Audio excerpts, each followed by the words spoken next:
सोचिए क्या होता है जब दुनिया अपने सबसे सबसे अंधेरे दौर में पहुंच जाती है। मतलब जब धर्म खत्म होने लगता है और इंसानियत अपनी राह से पूरी तरह भटक जाती है। हमारी प्राचीन भविष्यवाणियों में ना एक ऐसे ही समय का जिक्र है और साथ ही एक ऐसे रक्षक का भी जो इस अंधेरे को मिटाने के लिए ही जन्म लेगा। तो चलिए आज इस भविष्यवाणी की गहराइयों में उतरते हैं। ये सिर्फ एक वाक्य नहीं है, बल्कि उस समय की ना एक कड़वी सच्चाई का बयान है। यही वो लाइन है जो उस युग की नींव रखती है जहां इंसानियत अपनी सबसे बड़ी, सबसे मुश्किल परीक्षा से गुजर रही थी। एक ऐसा युग सोचिए जहां उम्मीद की कोई किरण दूर दूर तक नजर नहीं आ रही थी और नैतिक पतन मतलब मॉरल डाउनफॉल ही जीने का नया नियम बन चुका था। हालात कितने बिगड़ चुके थे इसका अंदाजा बस इस बात से लगाइए। प्रकृति यानी नेचर ने भी जैसे इंसान से मुंह मोड़ लिया था। जब कभी बारिश होती थी ना, तो वो पानी नहीं बल्कि तेजाब बरसाती थी, एसिड रेन, जो बची कुची हरियाली को भी जलाकर राख कर देती थी। सामाजिक ढांचा तो मतलब पूरी तरह से ढह चुका था। भूख मिटाने के लिए इंसान एक दूसरे को मारने और खाने तक पर मजबूर हो गया था। बाजारों में अनाज नहीं बल्कि इंसानी मांस बिक रहा था। वाकई यह धरती पर ही नर्क का अनुभव था। और इस भयानक दौर का सबसे बड़ा अभिशाप क्या था पता है?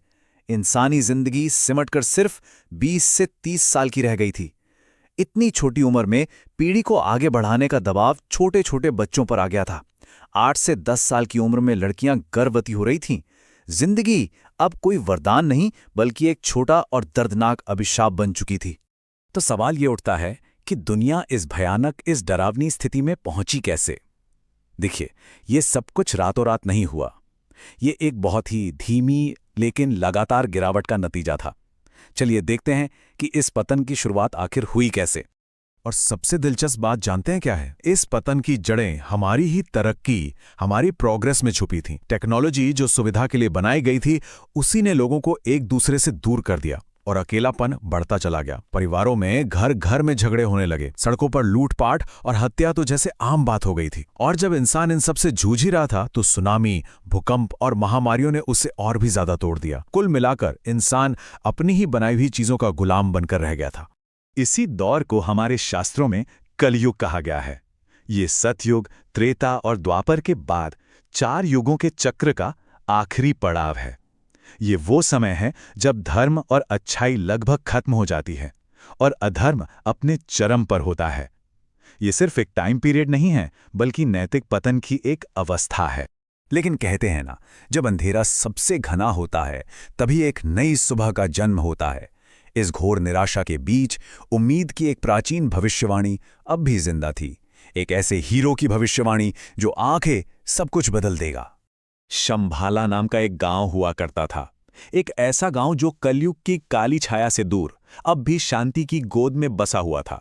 और यहीं रहते थे विष्णु, यश और सुमति नाम के 2 बहुत ही धर्मपरायण भक्त, जिन्होंने अपनी पूरी जिंदगी भगवान विष्णु की भक्ति में लगा दी थी। फिर एक रात स्वयं भगवान विष्णु उनके सपने में आए और उन्हें यह वरदान दिया। यह सिर्फ एक सपना नहीं था, यह पूरी इंसानियत के लिए एक मैसेज था कि अभी सब कुछ खत्म नहीं हुआ है, एक रक्षक आ रहा है। और जब उस बच्चे का जन्म हुआ तो एक ऐसा चमत्कार हुआ जो पहले कभी नहीं हुआ था। दिन और रात जैसे एक हो गए थे। आकाश में एक ही समय पर सूरज और चांद दोनों दिखाई दे रहे थे। ये एक साफ, एक दिव्य संकेत था कि ये कोई साधारण बच्चा नहीं बल्कि स्वयं भगवान का अवतार है। लेकिन सिर्फ दिव्य जन्म ले लेना ही काफी नहीं था, है ना? इस बच्चे को, जिसे दुनिया आगे चलकर कल्कि के नाम से जानेगी, उसे अपने महान मकसद के लिए तैयार भी होना था। और उसकी ट्रेनिंग अब शुरू होने वाली थी। कल्कि का बचपन हंसी मजाक और शरारतों से भरा था।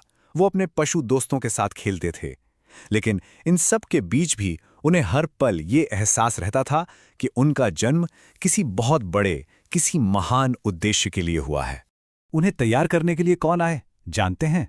7 चिरंजीवी, यानी हिंदू धर्म के 7 अमर ज्ञानी। वो खुद उनके सामने प्रकट हुए। परशुराम से मिली युद्ध कला में महारत, हनुमान जी से मिला भक्ति और शक्ति का बल, विभीषण से धर्म और नीति का रास्ता सीखा और अश्वत्थामा से सीखी युद्ध की रणनीति और धैर्य। इतना ही नहीं, कृपाचार्य, व्यास और बलि जैसे गुरुओं ने उन्हें शास्त्रों, समय और त्याग का गहरा ज्ञान दिया। हर एक गुरु के ज्ञान ने उन्हें कलियुग का विनाशक बनने के लिए तैयार किया। ट्रेनिंग अब पूरी हो चुकी थी और अब समय था उस महायुद्ध का जिसका इंतजार सदियों से, युगों से हो रहा था। कल्कि अधर्म की ताकतों का सामना करने के लिए रणभूमि की ओर निकल पड़े। और उनके सामने कौन थे? कली के दो सबसे शक्तिशाली सेनापति, कोक और विकोक। एक की ताकत इतनी कि पहाड़ भी कांप उठें और दूसरा इतना चालाक कि अपनी माया से मरे हुओं की फौज खड़ी कर दे। कल्कि ने उन पर अपने एक से बढ़कर एक दिव्य अस्त्रों से हमला किया, लेकिन उन पर कोई असर ही नहीं हुआ। एक पल के लिए तो ऐसा लगा कि शायद अधर्म की ताकत धर्म से ज्यादा है। तभी कल्कि को अपने गुरु अश्वत्थामा की दी हुई एक सीख याद आई। रणनीति बहुत सरल थी, लेकिन उतनी ही असरदार। उन्होंने अपनी सूझबूझ का इस्तेमाल किया और दोनों भाइयों को एक दूसरे से अलग करके बिल्कुल ऑपोजिट दिशाओं में फेंक दिया। बस पल भर में दोनों के दोनों धराशायी हो गए। अपने सेनापतियों की ये हार देखकर कल खुद युद्ध के मैदान में उतर आया। अब बारी थी कल्कि की। उन्हें अपने गुरु परशुराम की सिखाई हुई आखिरी विद्या का इस्तेमाल करना था, वो अस्त्र जो युगों का अंत कर सकता था, सृष्टि का सबसे शक्तिशाली शस्त्र, ब्रह्मास्त्र। और बस उस एक अस्त्र के साथ ही कलयुग का अंधेरा हमेशा हमेशा के लिए मिट गया। ये सिर्फ एक लड़ाई का अंत नहीं था, बल्कि ये एक नए सुनहरे युग की शुरुआत थी। कली के खत्म होते ही पूरी सृष्टि में जैसे शांति छा गई, सत्य युग वापस आ गया। और ये इस बात का सबूत था कि अंधेरा चाहे कितना भी गहरा क्यों ना हो, अंत में जीत हमेशा धर्म और सत्य की ही होती है। इसके बाद भगवान कल्कि का विवाह राजकुमारी पद्मावती से हुआ और उनके 2 बेटे हुए, जय और विजय। और ये सिर्फ एक परिवार की शुरुआत नहीं थी, बल्कि एक नए युग की नींव रखी जा रही थी। एक ऐसा युग जहां धर्म, परिवार और प्रेम का फिर से सम्मान होने लगा। तो आखिर में एक सवाल मन में आता है, क्या कल्कि की ये कहानी सिर्फ एक पुरानी भविष्यवाणी है या फिर एक बहुत गहरा संदेश? शायद ये हमें याद दिलाती है कि हर गिरावट के बाद एक उठान जरूर होती है, हर अंधेरे के बाद एक सुबह होती है, और इंसान के अंदर हमेशा बुराई पर अच्छाई की जीत हासिल करने की क्षमता मौजूद रहती है।